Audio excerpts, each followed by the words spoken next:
so thank you very much for accepting the invitation and being on You're SalonExit. welcome. So maybe I'll start by asking, how were you introduced to art, and do you have any artistic memories, the earliest ones that come to your mind? It's interesting that I don't come from a family with any artists in it. My wife is a professor of medicine and a surgeon. None of my children became artists. My daughter is finishing her last year of law school. My son was an ecology, environmental biology guy at Princeton, and we are. I kind of feel a bit alone in my family. Earliest artistic experiences. Um, my family, we were intense fundamentalist Christians. Did though have a subscription to the local symphony orchestra, and took us a couple times, I mean, really 2 or 3 times, to an art museum. And I remember those experiences being kind of embarrassing because they would try to avoid talking about all the naked women in the historical paintings. But, you know, it really was in college, you say university, that I met art. I was a mathematics and economics major, and changed late in my life just because I fell in love with art history in particular, and just saw it as someplace I could be physical, mental, put everything I had into it. And I think I was heavily influenced by artists like Marcel Duchamp, who upset everything, stopped making paintings, made strange new objects out of, what category does the large glass fall into? Is it a sculpture? Is it a painting? Is it a stained glass? Is it some strange new form, ready-mades? And then, extended to light and space art, James Turrell, Michael Heiser, etc., Walter de Maria. I was actually married at the lightning field of Walter de Maria. So based on what I do now, people probably think I'm some kind of a retrograde historical reenactor, but those early experiences with a very open way of making art, which I still find fundamental to my practice, were kind of what got me going. That is very interesting. The mix be of the upbringing, like a classical, you could say, upbringing, going to galleries, and then going into art that is 180 degrees different to what classical art would be doing. I didn't expect that, to be honest. I thought you would be like going straight into studying, I don't know, I would say Baroque arts, Bernini, some of these sculptures, and that would be your main inspiration. But it's really interesting to hear that people like Duchamp were your main inspirations at the beginning of, your art journey.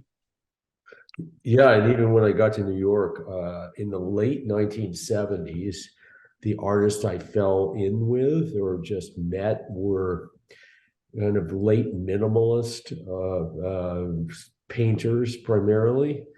And I do think, though, that because I didn't grow up surrounded by art, when I go to Italy, I think of how everybody is surrounded by art in that country, and kind of is like the wallpaper. It's part of your life. It wasn't a part of mine. I grew up in, Southern California when everything was new.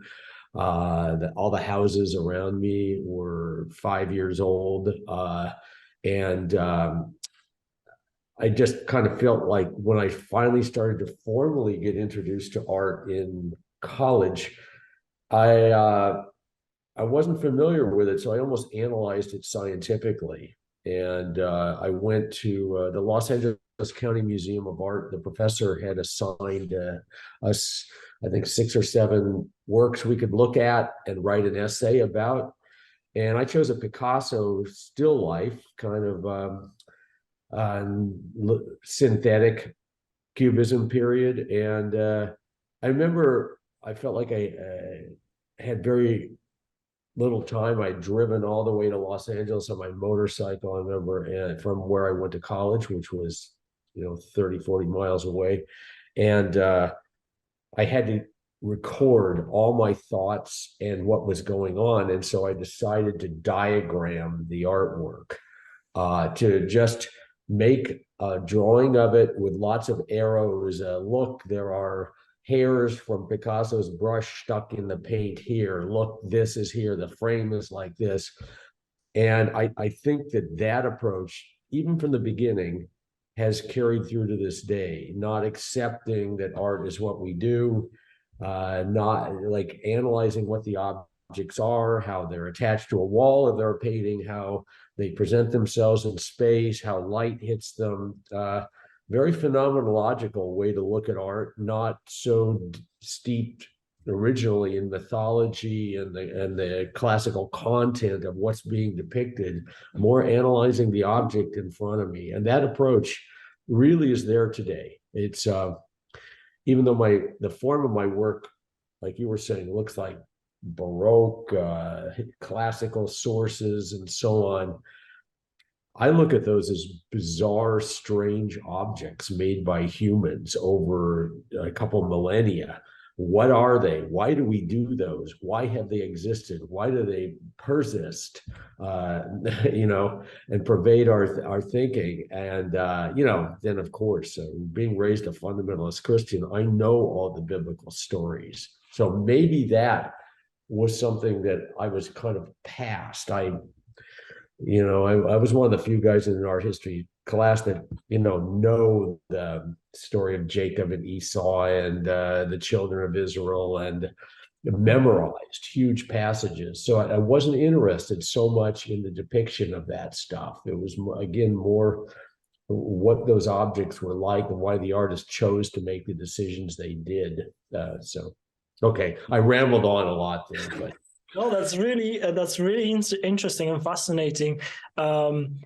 I must say that when I look at art, and now that I think about your art, it also brings to my mind the fact that you could say that there probably, like for me, there are two stages of looking at it. Where the one is this initial impression you have of what it is, the structure, the main structure, the form, and then there are a lot of details like the structure of the material, the stone, where it's a stone, or the CNC engraving pattern you could see at it. This is very I really like how you approach the depth of introspecting on art in general. And I really like to, when I look at paintings as well, I haven't heard people mentioning that often, that when they look at art, they look at it from almost like a microscopic level, where they look at, exactly like you said, a brush, little part of a brush that was stuck in the painting while it was painted, or the individual brush strokes. I really enjoy looking at those things as well, and they allow you to literally go back in time. You can see as it happened exactly. So not rambling at all. Okay, well, good.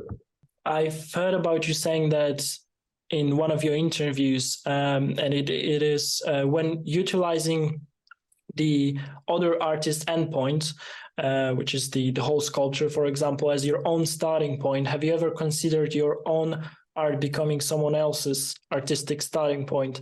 And follow-up question to that would be, are you looking forward to it? It's interesting that you bring this up, because one of my collectors is Damien Hirst, who owns my work from your town. And he's very complimentary about my work. And he's one of those kind of artists that's unabashed, a stealer of other people's concept ideas. Picasso said the same thing. I'm a thief, basically. I mean, and I think Damien, readily admits to that. And the big show that he did in Venice in 2019, the wreck of the Unbelievable and all of that, people noted in particular similarities to some things that I had done, stones that are not typical marble, heads, a Medusa I did in Nvidia with snakes in the hair, so on. And it's nice to have him as a kind of ripping me off in a good and friendly way, and to be open about it makes all the difference in the world. He's not stealing my idea and illicitly proposing it as his own. Of course, he takes some of mine. He takes some from here and there and everywhere and does his art. But I think the best artists have always done that. I mean, when I'm looking at those artworks microscopically almost of other people, I'm paying homage to them. I'm working with historical sculptures. I'm seeing the sculptures in a way the artist never could. I can see them from above, below, behind, inside. It's a privilege to look at them that way. We scanned Nicola Dell'Arca's Compianto su Cristo Morto group, the mourning over the dead Christ. They were done in terracotta. They're kind of hollow in the back that nobody can ever see, and you can see his fingerprints in the clay. And 500 years ago, working in Bologna, and I have this intimate relationship with other artists. So if they start to have it with my work, okay. I'm very open too about how I make things. People come to my studio, I'll tell them almost everything. Generally, it's the joke is, what's the secret to your art, Barry? Spend 10,000 hours on a block of stone. Okay, I gave you the secret. Go. The only thing that bothers me maybe is the faster, cheaper, method of taking an idea and quickly getting it out there in public before I do. I take the long way around, and I do feel in the end my attention to detail, the fact that I try to make an object that is not separated from its concept. The concept and the object are completely bound. And that looking at all those lovingly, painstakingly crafted details that in concert give the sculpture a vibration and a power is what I'm after. I'm not illustrating a concept that's separate from the work. I'm making something that is a true work of visual art, is not an illustration of a political, a sociological idea. I see it so often. I go to shows and you kind of look and you go another kind of semi-narrative painting, and then you read all the things that went into it, and I can't find it in the work. To me, it's like it doesn't really change it to me if I know all this other stuff over here, if that work itself doesn't have that power. So that kind of got away from me talking about being things stolen from me. But since I'm doing it, I couldn't possibly be upset at other people doing it to me. So, so looking at and taking from. Okay, great. Okay, go ahead. It sounds almost like you're treating it as some sort of a collaboration, almost to a degree. It's like an intentional collaboration, which is always good. Collaboration is always good. I think at least collaboration is almost good. So yeah, and also historical work. I purposely don't want to make jokes of historical sculptures, and I won't name the name of the artist, some of them well known, but to me, jokes, one-liners, putting Boccioni's Forme Uniche in high heels, putting yourself across the lap of the Virgin to make a kind of pastiche of the Pietà, et cetera, it's kind of like comedy from the 1970s. We don't find it funny anymore. And I'm looking for something that deeply resonates. So actually, when I use historical works, I don't make crazy, goofy changes. I actually really study and learn about those works that I work with.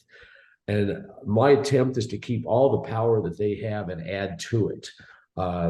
Update, change subtly, again, add lots of subtle moves together to make a new impact. Not getting rid of all the things they did, not making a joke of it, adding to what they did. So yeah, I'm collaborating with long dead artists too. Yeah.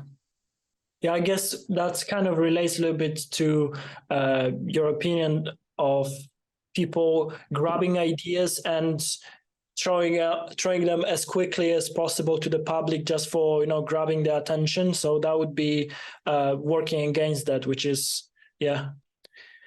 I'm curious about your idea generation process, and I'm curious in what form do your ideas come to you? Is it a gradual or instant process? Do you see them literally like appearing in your head at one point, that the whole sculpture, for example, if we talk about sculpture, two-dimensional piece, do you see it just seemingly appearing out of nowhere in your head, or is it more gradual that you see certain element and you think how it can be implemented in, for example, in this material, and then it grows on its own?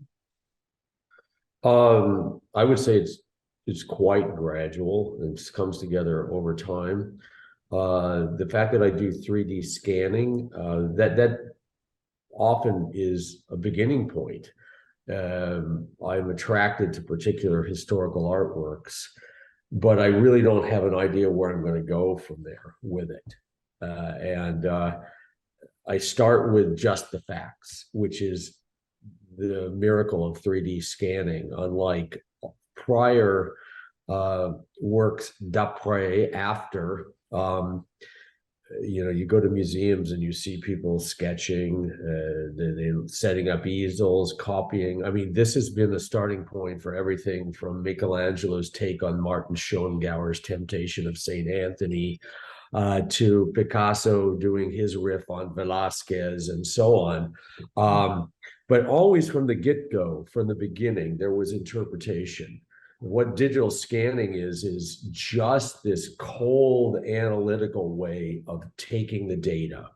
And I have that now in front of me after I've scanned, and start to think about, like I said, what was that artist trying to do? I study what their intentions were, how did it come to be, what could I do to this? Really, it's almost like I'm a fan. I'm scanning something I really love, and then trying to imagine if I could do something better with that pile of data. And then material, my new studio complex that I built over the last 10 years has all the stone I've collected for 30 years all in one place. I have a complete workflow. I think I have the only comprehensive stone advanced fabrication facility in the world. When I say comprehensive, all the way from all the digital design, conception, drawing, all of that here, and then the ability to cut and move the stone and receive it from all over the world, computer controlled equipment to mill it. And then something I'm known for is doing all the handwork here with my team of people. Don't know if you know that almost all the advanced stone sculpture done in the international contemporary art milieu is done in Carrara, Italy, a lot of it by one company. And I'm not casting any aspersions on my colleagues, my fellow artists who choose to work that way. It's a massive undertaking to set up a stone fabrication facility of your own. And even the artists who are richer than me and more famous than me, don't do it for themselves. They go to Carrara and use the famous Italian craftspeople who also have advanced technology, and they can be very involved with that. These artists making multiple trips to Carrara, Italy to supervise it, etc. I've just chosen to work with this wide range of unusual stones, and to incorporate the milling pass in the final surface of the sculpture, like to really get into the process, not just have my little model enlarged and have it made out of white Carrara marble, which is done a lot. Yeah. And so I, everything about how I set things up was to work in a different way here, and this has been really a multi-decade process for me to get this kind of workflow together. I think I may have been about the first artist to utilize this suite of 3D scanning, computer modeling, 3D printing, CNC, and robot milling, and then extensive handwork at the end. I mean, when I first started 3D scanning, you could only go to the US military or Hollywood to that. Now those are common. If you look at my Instagram account, you'll see my digital team's 3D scanning with handheld scanners and so on. But it takes a long time to set this whole thing up, and I'm the only artist who kind of did it because I specialize in making work out of stone, even though I do have metal works too. Yeah, that sounds amazing. Love to see that in action, the whole process and of the machinery. But probably that was also a gradual process of implementing all of the tools you're utilizing. Was it a I'm curious, how did you, like, what came first? How did you start? How did you get involved into utilizing the cutting edge technology? Was it just it's funny, you know my early work. I almost had another career, as a different kind of artist. My early work really came out of painting, Italian gold ground painting, and so on. You could say that it looked like monochrome painting. And in the process of making those works, I started being focused on the materials. I used ancient gessos and clays and gold, and really the Italian Quattrocento, Trecento techniques. I read Cennino d'Andrea Cennini's famous Libro dell'Arte, which was like a manual that the artist used. And I started concerning myself with the support. They were made out of wood. I trained myself to be a cabinet maker. I read every back issue of Fine Woodworking magazine and eventually started acquiring a complete wood shop.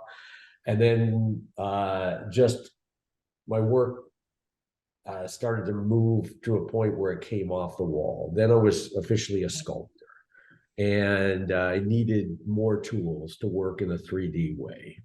And in the process of making a geometric black and white sculpture, the way it was being cut on my Bridgeport milling machine that I had built, I started to see curves, started to think about what would be the ultimate curved surface. It would be a human head, and it was that simple, the jump from all of my abstract work to move into a figurative realm. And then I started looking for the technology associated with making things in the round. I went to Los Angeles and scanned myself at the Hollywood special effects industry as my first portrait sculpture almost 30 years ago. Same facility had Bruce Willis, Arnold Schwarzenegger, action stars had been scanned there.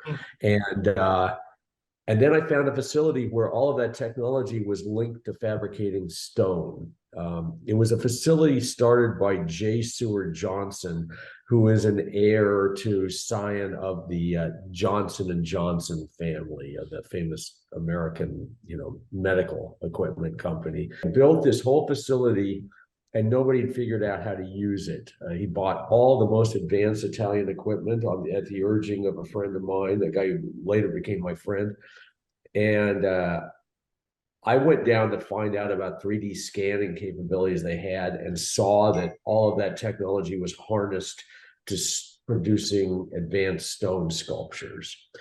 And they hadn't been able to figure out how to get it to work. And I may have been the first artist in that facility to actually produce a finished sculpture. Those were this group of portraits I did of the famous Italian collector Count Dr. Panza, who he has a museum. Sadly, he's dead.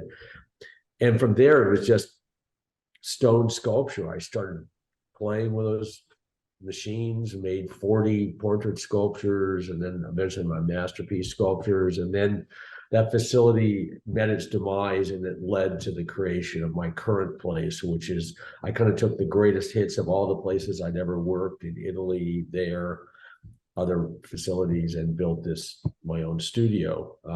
It's just strange how one thing leads to another. I mean, I've been in New York 44 years now. I drove here in my VW bus when I was 22.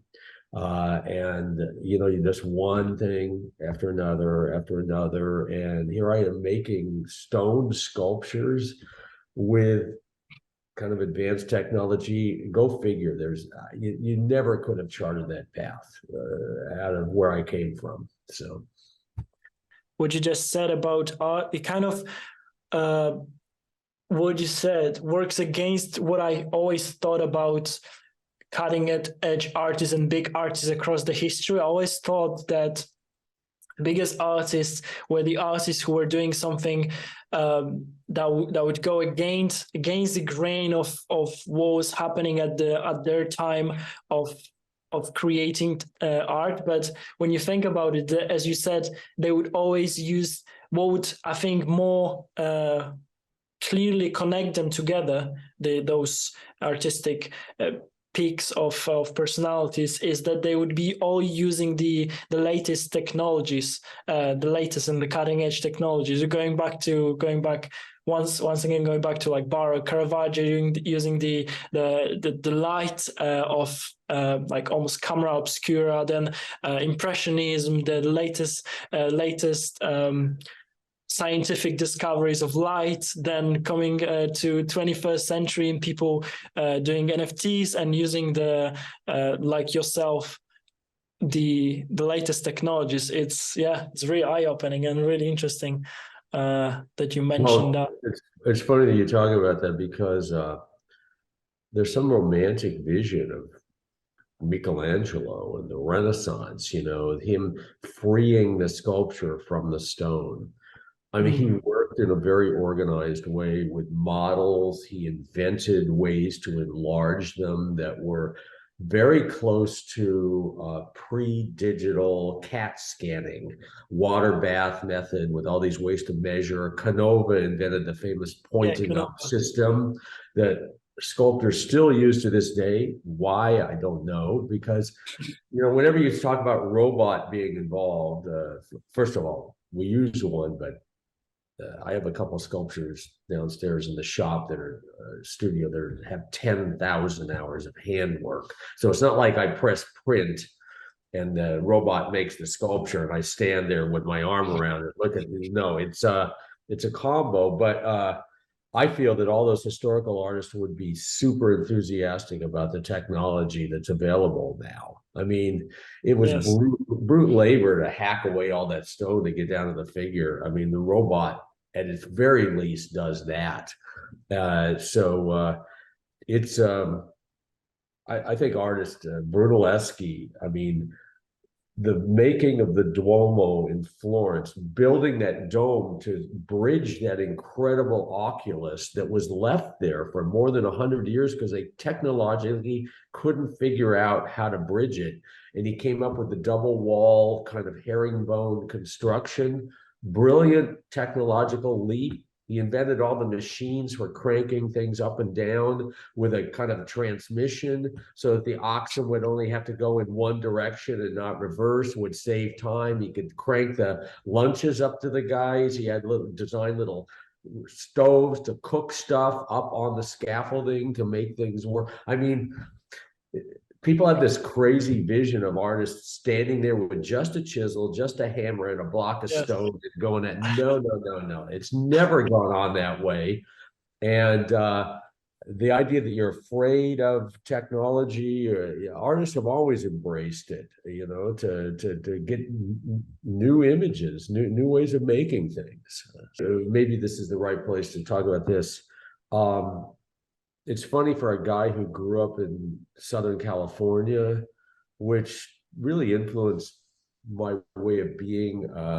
Where I went to public school, almost all the they were fathers at that time because during the 1960s, fathers worked and mothers stayed at home. But all of my classmates were involved in the aircraft industry.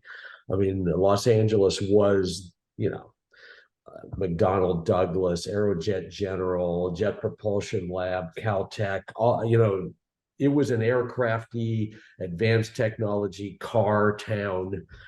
In every garage of every house, the fathers in their off time had set up shops and were building racing cars, motorcycles, airplanes, crazy things. You had this feeling you could build anything at the edge of the new world. The architecture was modernist. I loved the modernist architecture of Palm Springs, California, where my family went in the summer when it was cheap. And I saw like Eames style things. I loved everything new. And here I became this artist who really fell in love later in life with Europe and its ancient culture. And I mean, I show primarily in Europe, and I've shown my work in a lot of historical places, palaces in Italy primarily, scanning historical sculptures, strange the transformation. I just, because I wasn't surrounded by that kind of work, had no familiarity of it until I got to college. It's all still new and wonderful to me to go to Europe and see the incredible things that were achieved in the past. And they're still inspiring. I'm like a kid that kind of almost weeps. I had an art history professor, Gerald Ackerman was his name. He would be known, he's dead, sadly. He was the world's expert on Gérôme, the late 19th century academic artist. And the big book that's on Gérôme was his life achievement. But he was an incredible teacher that actually, I'm sure he'd seen that slide of the Gates of Paradise by Ghiberti a million times when they projected it in the art lecture hall. He wept by the emotional impact of that thing. And you got a darkened room. In my college, there's probably 100 of us out there. He couldn't even see us. And I always was thought about when I work with sculptures that he first introduced me to. I'm scanning the sleeping hermaphrodite in the Louvre. I remember that in a lecture of his, that there was this one crazy guy out there in your audience, one of your students in the dark, who got it, who felt the impact of that emotion that you felt. Later on, it was mine, and it was, first of all, it's a tribute to teachers, Yeah, and also to, he turned this guy who was in love with all things new into also somebody who's like a history nut now, So anyway. I love how your inspiration jumps is really kind of all over the place, but at the same time is really well connected, and the love for the new being implementing the love for the past and the advancement of it.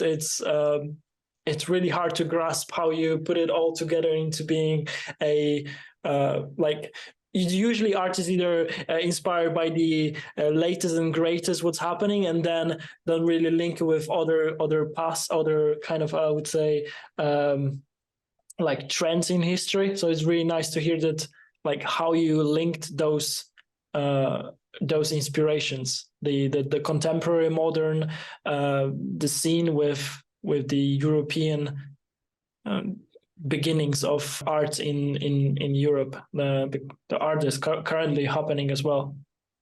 Well, it's funny. There's a couple of impediments to contemporary artists looking at historical work. I think the religion, We're not a particularly religious society now in Europe and the United States compared to how everybody was back in the day.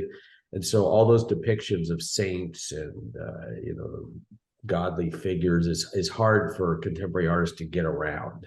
The other thing is royalty, all those depictions of kings and princes and so on. So really, though, I was just in London a couple months ago during the Raphael show at the National Gallery. And I'm just thinking, if you're a contemporary painter and you walk into and see that show and are not powerfully affected by it, you need to figure out how to get past those depictions of religious scenes and so on and see what in the hell Raphael was doing. I mean, the one that I think is the easiest for the contemporary artist to like is the portrait of his lover, kind of topless there. Okay, very sexy, a woman and very human kind of thing without the trappings of royalty and religion. But I don't know, somehow I'm able to put them together. I mean, if you probably have seen on the internet, I mean, I came from Los Angeles, maybe the car culture capital of the world. And, I later on found out that the director of design of Ferrari likes my work, Flavio Manzoni, and then he invited me to come to Maranello, and I talk about how I saw my first Ferrari when I was 11 years old, and changed my whole concept of how that kind of object could be compared to the kind of stodgy American cars of the time. And I still have that fascination with advanced technology, the space program. I was awake for every launch of the Gemini and Apollo, all of those space flights that California had to get up at 5 o'clock in the morning to watch them. They were in Florida 3 hours later. It was just a part of my life that stayed there. I mean, I couldn't expunge it. And I thought if I could apply it to working with old art, it's natural. It didn't seem weird, like a weird amalgam to me. It seems like it's kind of who I am and what I know and how I go about doing things. So. Yes. Definitely, religious art has something about it that's deeply inspirational, and there's, I would say, almost like a different way of like appreciating the craft itself. I always was also really inspired by religious art for really reasons that I wouldn't be able to explain, like because I also was brought up in a Christian family, but I wasn't never looking at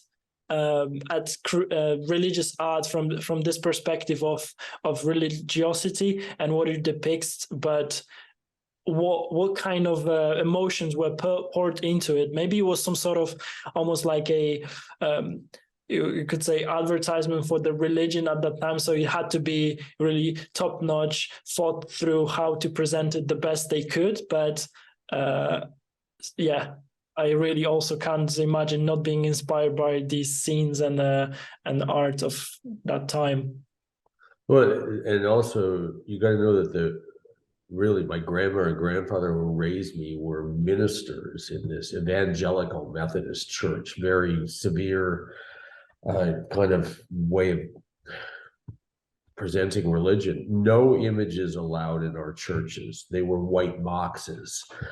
The only thing we had was a very abstract, like 2 pieces of white wood put together cross at the end.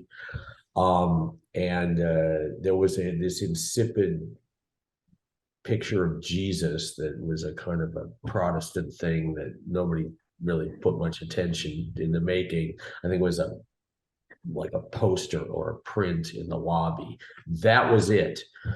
You come to a Catholic church and you've got the 5 senses going on with music and incredible architecture and sculptures and paintings and the smell of the incense and the majesty of it and the light and everything. I mean, this is what was impressive to me. I never really set foot in a Catholic church until I got to New York City in my 20s. We are the fundamentalists thought the Catholics were evil. What I missed out because of that is all the amazing art that had been done for the Roman Catholic Church, and then even the Orthodox churches, that union of art and religion was powerful to me. Again, because I know all the stories. And I got past that, that these are sacrilegious, icons taking you away from God. I kind of got it and met that late in life, really not as a kid, not raised that way at all. And it was really through art history. Then I actually went into Catholic churches in New York. And then, of course, half the places you're going in Europe when you're looking at art is in a church. I mean, it just is in Venice, Florence, Rome, Paris, everywhere. I did tours of Europe, backpacking with my wife, to go to all the major highlights. Grunwald's there in Isenheim, in Colmar, all of the, they're all religious things in convents and so on, so. I wanted to ask about other forms of applied art. I think you mentioned EAMS, like product design, architecture, anything else? Yeah, I love architecture, and actually I had my own personal experience here building this studio. We wanted to make something that was referred to all of my childhood favorites. There are California modernists beyond Eames. Albert Frey was a German immigrant who built beautiful structures in Palm Springs. Neutra is another one that built famous for these incredible glass-fronted houses in Los Angeles. So I have an appreciation for historical architecture, but I wanted something new and bright and glassy and not really in the context of what exists in New York. So I purposely looked for empty land to not renovate a building. I'd done a lot of renovation myself. I trained myself to do plumbing, wiring, in the process of becoming a cabinet maker. I built on my own spaces. I still utilize those skills today when we install artworks, build walls, all of that. So I'd done renovation. I wanted something new from the ground up, and we had a mini architectural competition. My project manager and me, we boiled it down to 6 architects. One of them was Bjarke Ingels. I don't know if you've heard of him. Big. I mean, he's one of the top architects in the world now. He was a wonderful guy. I liked him. Danish guy, young guy. Shop, big firm with hundreds of people on staff, and then smaller architects that only have 5 and 10. And I ended up picking Andrew Berman is his name. He did PS1 here, MoMA. He did the Sculpture Center in New York, but he done a lot of residential projects, and I'd worked directly with him throughout the building process. It was a wonderful experience of problem solving and collaboration. I mean, and the look of my spaces is really important to me. I mean, so furniture, yeah. I mean, I've looked at it. I love design. I shop for all the furniture in my studio with the look of it in mind. But function's always like right there with design, the same way it's kind of there with my art too. But yeah, I mean, it's funny that now I built this studio. It's exactly what I wanted, and really, there's very little I would rebuild, and it was a 10-year process.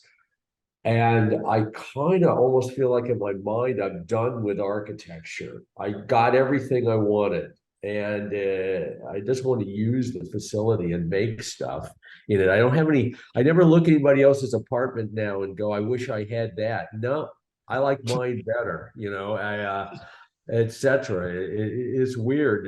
I got to live out my entire fantasy by building this 2,000 square meter complex here in Brooklyn. So. Whoa, that's impressive. Probably it's as ergonomic as possible and best utilizing all of the space and everything. Yeah, I'd love to see. Yeah. Is there uh,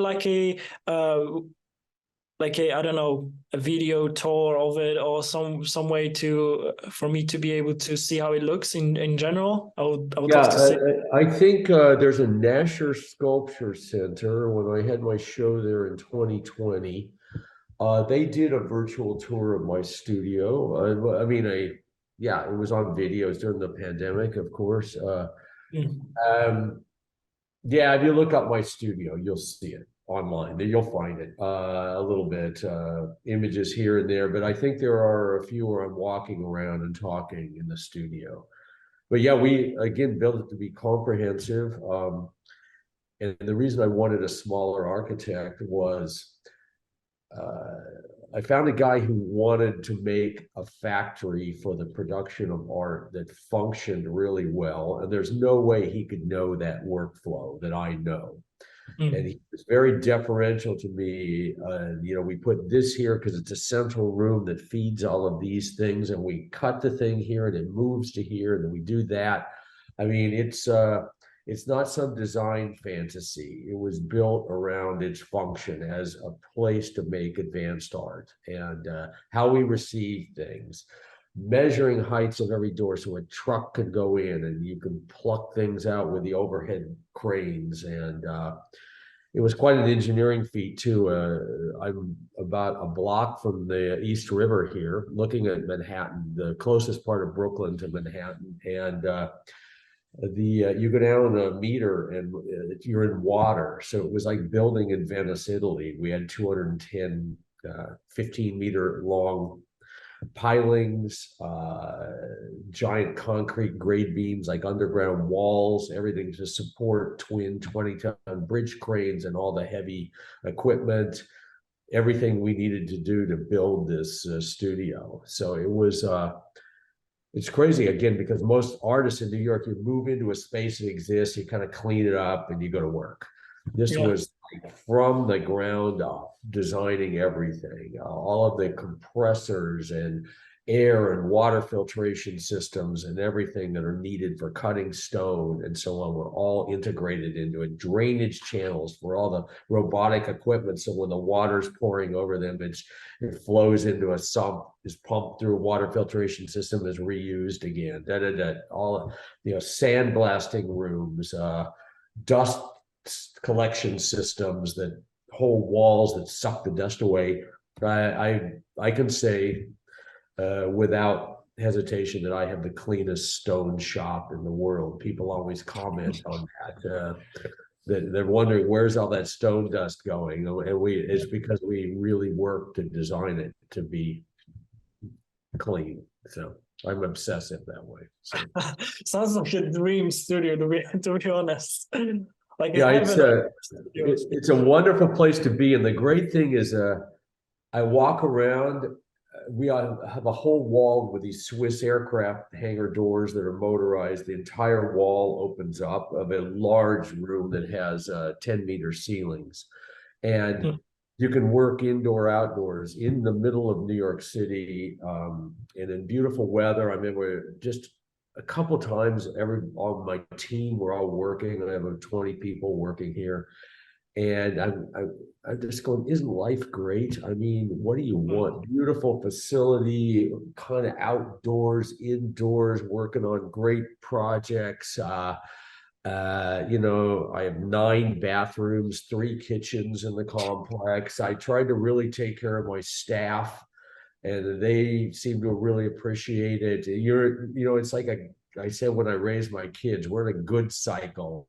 You do good work for me. I treat you really well. You like being here. You do better work for me. You know, it's like all is working great, and Mm. and so we have that feeling being in this building because we paid attention to design, not as a look, as functional but beautiful and elegant, as a backdrop to the art too. Everything white. I had to had to have the cranes, which were made in Finland, which are always orange for safety, custom painted white. The German water filtration system was red. The big giant wire saw is green and yellow. All of them custom painted white because I want the sculpture color of the stone to stand out in the middle of this very stark space. So during the creation, it's really important, you're saying, to see the aesthetical value of it constantly, not being interrupted, not just seeing it after it's done. It's throughout the creation of it is really important. yeah, it's the sculptures go on sometimes for years around here to make them. There's many going on simultaneously, some getting close to the finish line, some just getting started, raw blocks being cut, final polishing, and so on going on over here. I've been very open about bringing people in here. I just had the Noguchi Museum whole board and support group through here. You know, I think people love to see art being made. You know, it's a mystery. It kind of plops down in a gallery like it landed from Mars. And what I found is a couple dealers of mine were hesitant to show that off, and they were kind of saying, "You don't take away the mystery, Barry."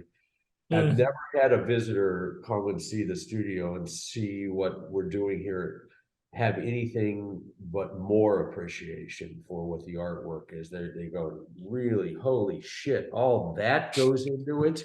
You know, it's you know, it's like, oh my God, you know, so yeah, it's fun to give a kind of behind the scenes tour to people here. Yeah. So a question from another of your interviews, also like building on already existing content, but I think it's really important to dig deeper. I think sometimes I have this question whether, I mean, one of your interviews where you were describing this Egyptian stone sculpture was like a hacked off in the past. You were saying at the end of it that why us artists have to, you know, deal with the fact that art is being always targeted as the as something, the easiest line of, you know, to attack culture and ideas, and we suffer at it. And I had a question whether could you steel man an argument that this, as I said, unavoidable destruction of art throughout the time, across time, might be in a way a positive process, not just, you know, the fact that it's being destroyed, or to a certain degree destroyed, almost like a cultural entropy. I don't think I'll ever get to a point of viewing it as positive, and I just think it shows how important art is to culture. I mean, you know, the famous destruction of the Buddhas in Afghanistan, all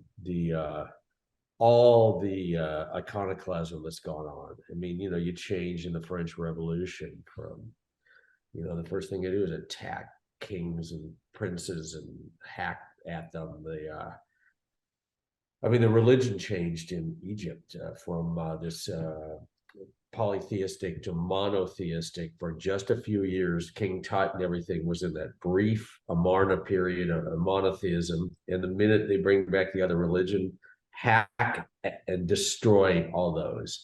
So really tied to how people believe. I mean, my feeling about that incredible yellow jasper head fragment is that it's probably more intense because it's been damaged purposely by somebody.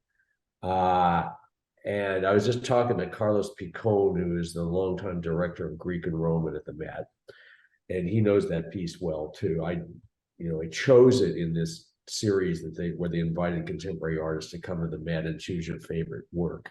And that I always say is maybe the greatest sculpture in New York. It's just exquisite in the parts that are left undamaged. And Carlos was going, you know, probably we wouldn't have liked it. It was a multi-stone piece, so it would have been this weird, more complex composite thing. the simplicity of that gorgeous part of the face that's left really appeals to modern sensibilities. You know, and I agree. I guess in a way, I just feel the loss of it. It's the sadness of what happened to that thing hits me every time, as well as the fact that it's just stunningly beautiful. And I also have a deep appreciation for how in the hell they realized that in a very hard stone in a period when they didn't have steel. They had to use copper tools. Apparently, they had a guy standing beside the sculpture, the sculptor, sharpening his chisel almost with almost every blow with the copper tools, and were able to get a perfect polish. I contrasted with Bernini's Young Faun, which is in the Metropolitan, which has polished passages. He did it when he was young, probably in collaboration with his father. And the polished passages are rough. I mean, he just didn't take the time, didn't have the commission. I don't know, whatever the circumstances were not right for him to pay the price, and we know the price it has to be paid in my studio to go through all the grits to get a liquid-like scratchless polish on something. And so whenever I find a circumstance in art history where things came together, that they had the funding and the incredible artistic sensitivity and everything to put that all together and produce this jewel-like, almost something you can't imagine a human doing thing. There are very few times in the history of art where that's been true, especially in sculpture. You realize a lot when I work with historical works, the backs are not finished because they were going to go in a niche. All the Roman portraits they steadily get rougher as they go around toward the back. I get it. Almost every sculpture that's ever been done has been done on commission. They're too expensive to do on spec, if you want to say, on your own. You know, still today, to make a painting, it's so much cheaper than to make a sculpture. You can do all the paintings you want on your meager salary. You know, sculptures usually large one like the ones that I make. I mean, they're super expensive to make, so you got to have the funding ahead of time. And one of my big goals has been to get the funding together so that we don't ever have to stop until we've taken it as far as we absolutely can. And I want to make all 3D sculptures where back, sides, bottoms are all made to the same level. We don't have an unimportant part. The way we insert our custom-made stainless steel inserts in the sculptures that line them up with their pedestals, we want it to look jewel-like when we do that. And to me, it's part of the integrity of the object. And the way of treating it that way is suffuses, I hope, the experience that other people have with my sculptures too. So that's beautiful, almost like deep devotion to the idea itself. Also, that made me think that when you were saying previously a little bit earlier about why it is so sad, which I agree with, when the art suffers, it kind of shows you the real importance of art in society. Before it happens, people often say that art is not particularly that important to anyone until something happens, and what suffers is very often, to prove the point, it's art that suffers, like the current what's happening with the people spilling the whatever liquids on art, or as you said, the religious destruction of art. It's really kind of revealing. Well, yeah, I mean, we could go down a rabbit hole with what recently is happening. I thought it was interesting that Freeze, on their publication, gave big headlines to that, and it was not critical of it. The attacking of the Van Gogh with the, you know, and look, I get it. They chose ones that were glass boxes, and at the end, it was same as somebody attacked the La Gioconda, the Mona Lisa at the Louvre last year. It's also in a glass box. It didn't really do anything to the art. I think now today it's all tied up with the auction prices, like the ones we just saw in New York for Paul Allen's collection, and you think of them as, so they're a mix of value of the artwork, how expensive it is. All of us tourists going around and looking at things, they try to think of how else can we get attention. I don't know what they could do, so it's art still is important that way. When the Taliban's destroying Buddhas, that's about a belief system that they're trying to destroy along with it. I don't think the climate protesters were attacking art per se, but I still feel it's a slippery slope, I have to say. And I'm a big environmentalist. My son was ecology, environmental biology major. We contribute to every save nature organization on the planet. My wife and I, that's like important to us. But I actually feel like art is more important. And I didn't like the statements that said, what do you think, that painting's more important than the health of the earth? And I kind of go, yeah, because it's our reason for living on the planet. You're attacking this thing, and I thought it was really ironic that Freeze is promoting this action because it's anti-art in a way, even though it was a safe gesture. It's against the whole thing that you believe in. All the Freeze art fairs, all this selling and everything is about venerating art and selling it and so on. And to give publicity to somebody who's against it.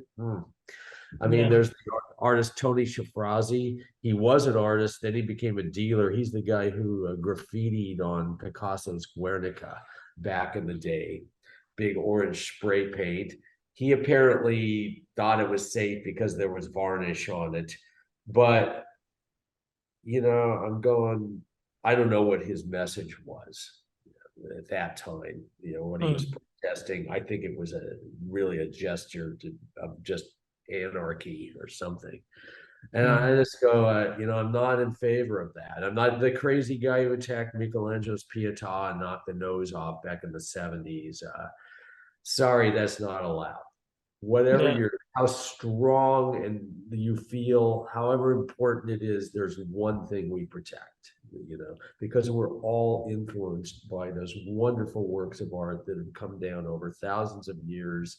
The idea that in your little moment in time, everything else is more important than that transmittal of the culture of all of us, humanity, I don't buy it. I'm sorry, I just don't.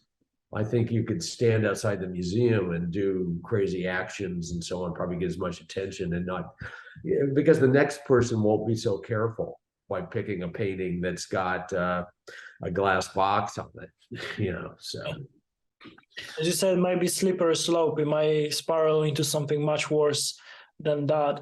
And it is too important for too many people across time going into the future. So agree.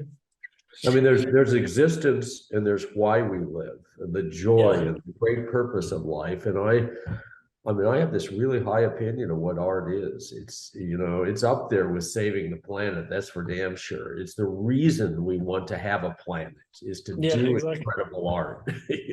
So. Tree falling in a forest without anyone noticing it doesn't do that. It's silent.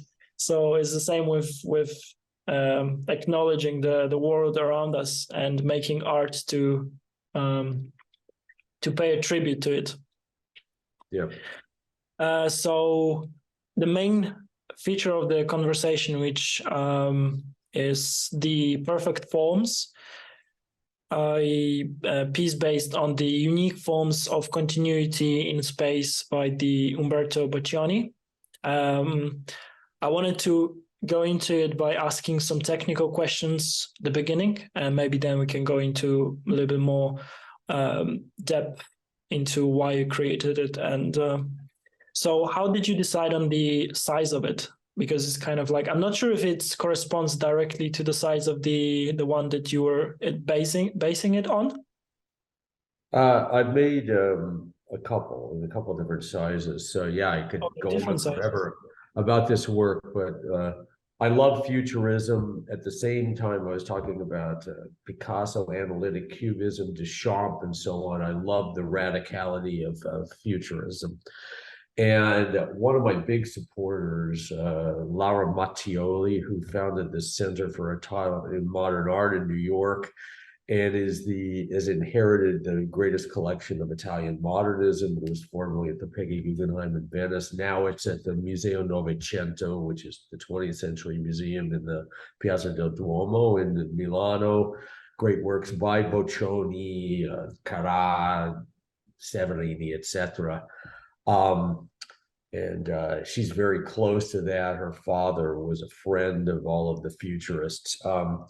And I always loved that sculpture. And then she did a show at the Laura's an art historian as well as a collector. It's very rare that you have somebody. Most collectors are titans of industry or something like that. They aren't art historians. Art historians aren't paid well enough to collect art, uh, and so it's unique. She's really an incredible person, and she's been a big supporter of my work too. And the I learned a lot from her because she curated this show at the Palazzo Reale of the sculpture of Boccioni, which I saw and then read the catalog. And the crazy thing about that guy is he was a maniacal worker. He died very tragically young. He was dragged to death by a horse in World War One. He and all the futurists joined up at the army because they viewed that is almost a manifestation of futurism, the technology of war and so on, kind of a crazy philosophy in the end. Most of the others survived. Boccioni didn't. So he died in his 30s. And all that incredible painting that we know and everything was done in a very short life. And he hired an old plaster worker and his son, and they set up in his mother's living room in Milano and made this incredible body of sculpture in plaster that if it had survived and been realized in more permanent materials, and I think the ultimate goal was to realize them in bronze, he would be considered the equal of Picasso, etc., as a great sculptor of the 20th century. As it is, he's famous primarily for the unique forms of continuity in space.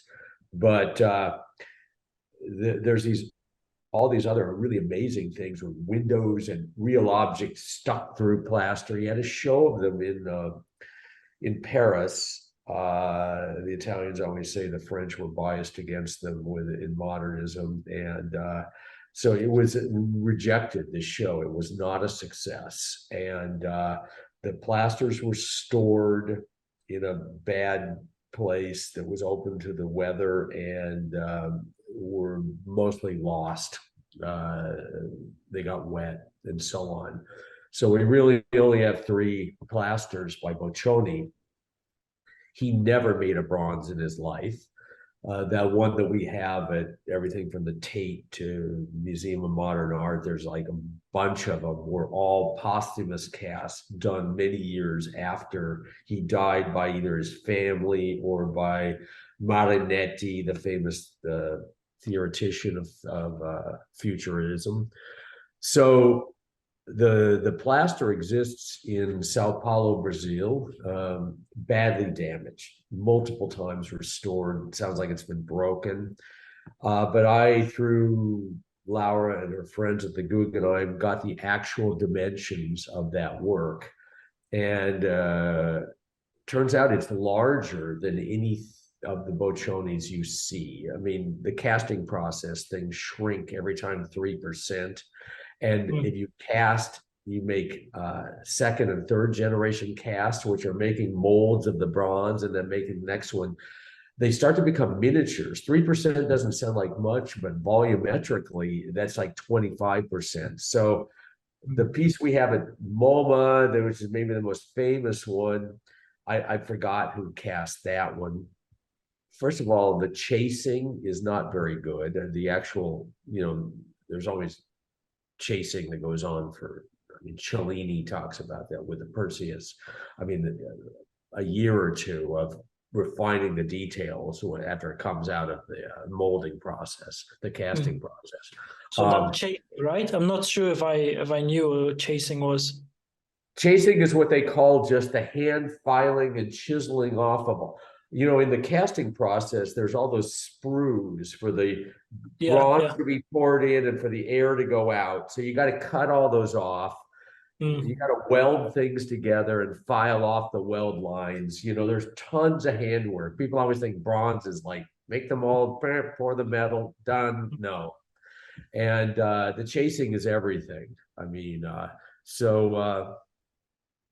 I recently scanned Boccioni's famous Judith and Holofernes in Florence that I'm going to make a new sculpture based on.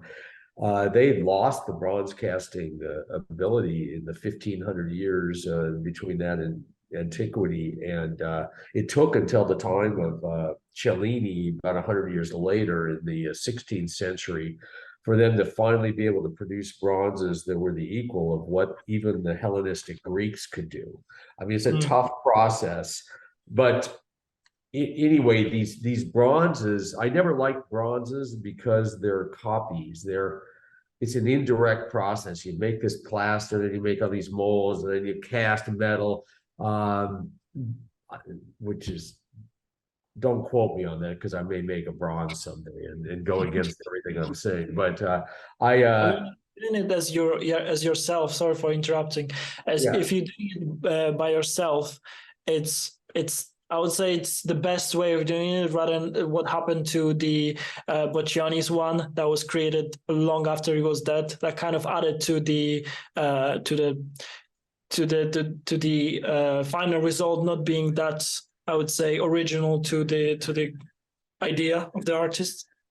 Well, it's too bad Boccioni was poor. That's why he was sculpting in his mother's living room. He didn't get this great critical reception he was hoping for, which usually would lead to a commission or money.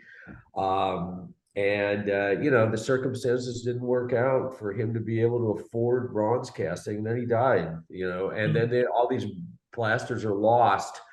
This one iconic piece got cast. Okay, so we have a kind of a vision of what he wanted. I wanted to find out the original size of the plaster. I made a Belgian black marble one, which was the original size, which to me, comparatively, is monumental. Then I made elaborate 3D printed ones, which were the 24 karat gold ones. They're 3D printed in plastic, filled with resin and stainless steel, covered with a thick coat of copper, hand worked the copper, then nickel, and then 24 karat gold. So they were this elaborate composite, and the size was actually determined by, that was the largest 3D print I could make in one piece at that time. But I also felt that, so they're quite reduced. I don't have the exact dimension on me right now. They're not Boccioni's size, but I remodeled the entire sculpture too, because even Boccioni's original plaster, crudely and quickly worked out. That guy was flying with those plaster workers in Mama's living room, and he wasn't really interested in this final, like, exquisite line. So they're kind of jaggy. And we took all of those curves and turned them into perfect NURB surfaces, geometric 3D surfaces, and hand sculpted every edge so it's knife-like. And my idea was to make this sculpture that Boccioni would have in his dreams if he had the technology, the time, and the money that we did. And because I love the idea of this new vision of man, I call mine perfect forms, not unique forms, because we tried our best to make a perfection of this thing that Boccioni started.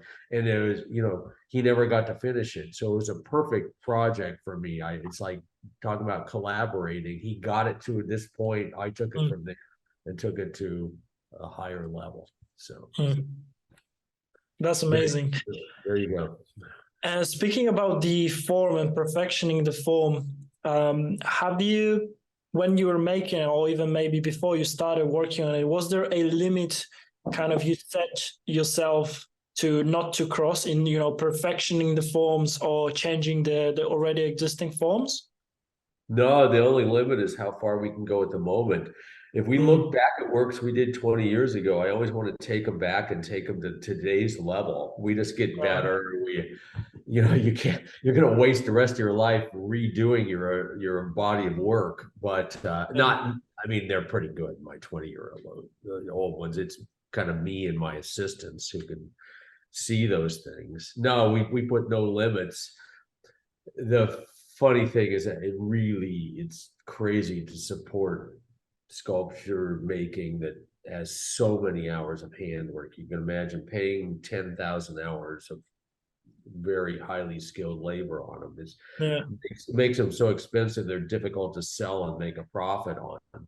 So one thing I've talked about lately is the dog whistle, a level of finishing. They have those whistles that only dogs can hear.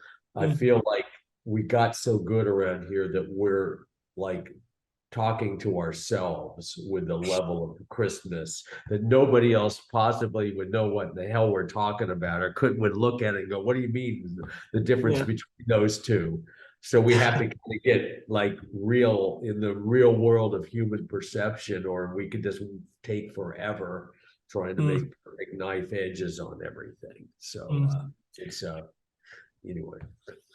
It's like when artists say that there's something wrong about their creation, and then someone external says, "No, I can't see anything wrong." It's like, yeah, because you haven't made it, so you not see the minutest details, and and always wanting to perfect them. But we do like pleasing ourselves. Really, it's like if I went, I can't even imagine what the standard should be. It's always like as far as we can go. Like, can we do it in a better way that'll be even crisper, even better formed? That's constant around here, is trying to figure out that's fun. That's part of our creative process. I don't want to lose that and try to make something for the market, or definitely don't want to match what I see in other work. And like I was saying about the yellow jasper, Amarna period Egyptian piece, I mean, I'm sensitive to the fact that sometimes in the history of art, they were able to go for it in a full-on way. I mean, and I just saw Ghiberti's Gates of Paradise.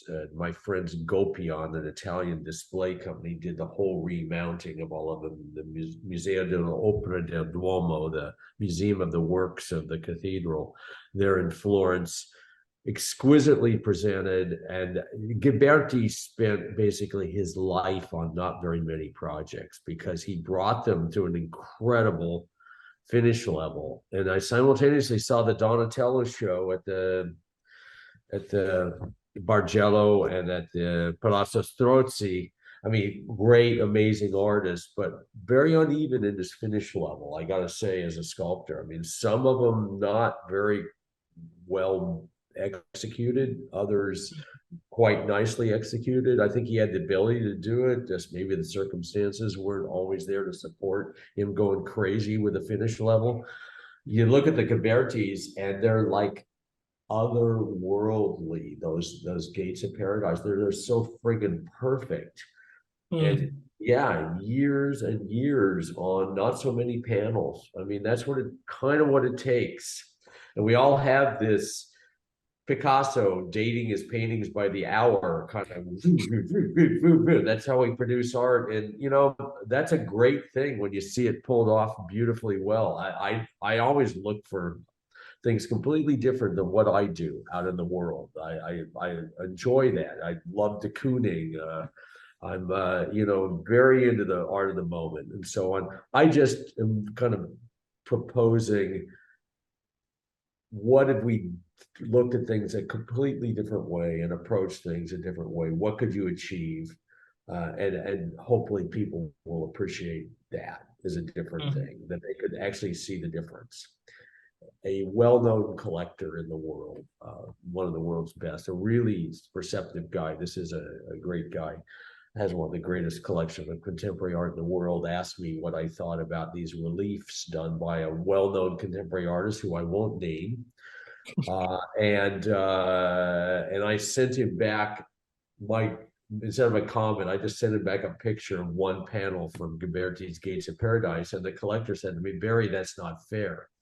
And I go, "No, it is, because to me, go home. If you can't go toe to toe with the greatest things ever made, especially with the incredible technological armamentarium that we can bring to bear on the making of things and the great light and, all the things we have. I mean, to me, the idea of trying to compete with and exceed the greatest achievements of humankind, that's what we're after, and not just competing with everything you see around us, trying to go to this amazing place to make work that stands up with the best ever made." Mm. That is amazing. I wanted to ask the last question. I feel like you've been answering the question throughout the conversation. Just I warned you about that. Yes. Okay. Really amazing. Also, I have other question about the little bit more philosophical about the perfect forms.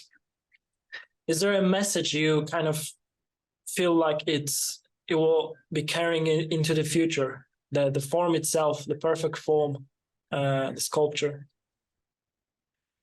Well, interesting. Because I think of those. It happened in my lifetime where they made these. They made a kind of a CD that went up in one of the space exploration satellites. That Voyager or Apollo? Before Voyager, like Pathfinder or one of those. Okay, that went to they sent it out into the universe. Is it the one on the gold? Yeah, and they were producing it had symbols that they thought another civilization could read, like a line drawing of a man and a woman and a few other things that, they were trying to come up with. How do we communicate on this little thing what our civilization has done, who we are?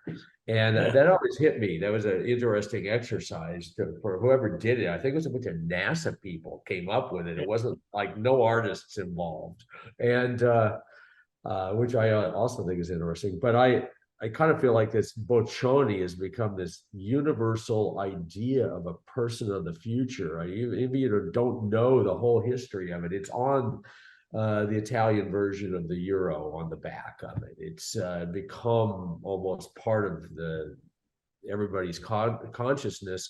But again, part of the reason I did it in 24 karat gold was so it would last a long time. Gold is the one metal that doesn't tarnish. It was super reflective, mirror-like, so it would reflect the world around it. And actually, as you walk around it, it kind of flickers and your reflection and it changes, which I hope extended the Boccioni idea of uniting a figure with the space around it by making it mirror polished gold. It's the only modernist work I've ever worked with in my masterpiece project. All the others have classical Baroque forms. They look like ancient objects. And I wanted to make that thing seem super current now. And by the way of treated it, we actually, I did two sets. One of them is just the gold object out in the world. Always a problem, dust, whatever, and the gold's super soft. So if you try to clean it, you can actually scratch it. So we made another one. There were edition of them that were hermetically sealed in glass boxes. I worked with the company that did all the Apple stores.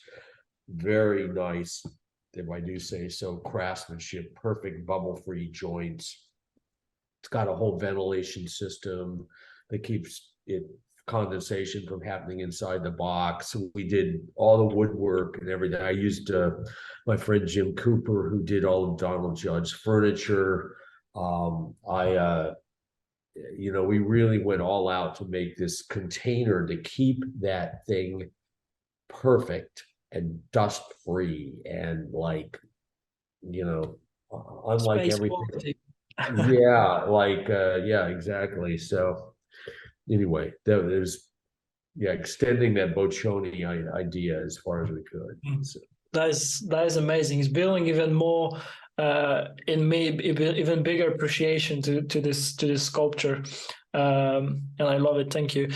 So maybe last question would be, and as I said in what I said previously, you've been answering this question, I felt like, throughout the conversation, which is, what is art?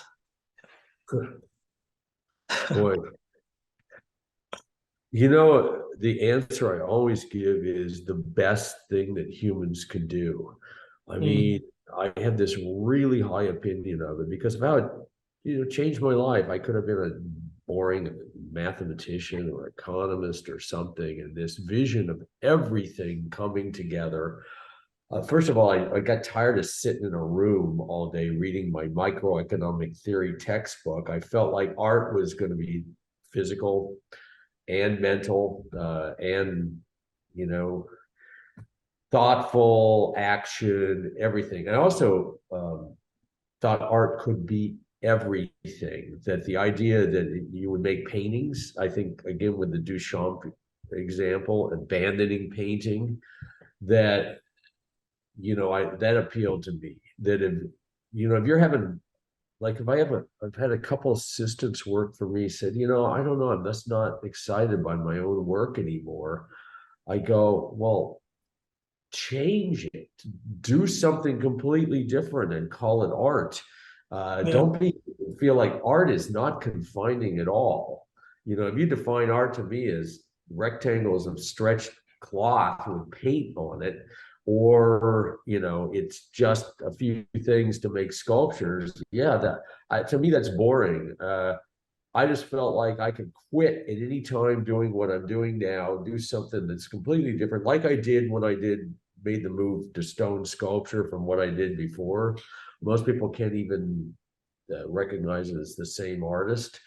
I wanted to have that feeling at any moment that art was just this thing you'd pursue at this crazy, intense level, but was ultimately purposeless beyond standing in for really, like I said when we were talking about the climate change activists, as just the most important thing that we've done that unites all cultures. I'm working with Buddhas right now. I'm working with the greatest that other people have done, and it just seems like it's everything. Art, if you treat it that way, it's sacred. It's super exciting. I could build a rocket going into space and call it art. I mean, it's not limiting at all. It's just the most incredible thing that we could invent something, get the means through my art career to make it.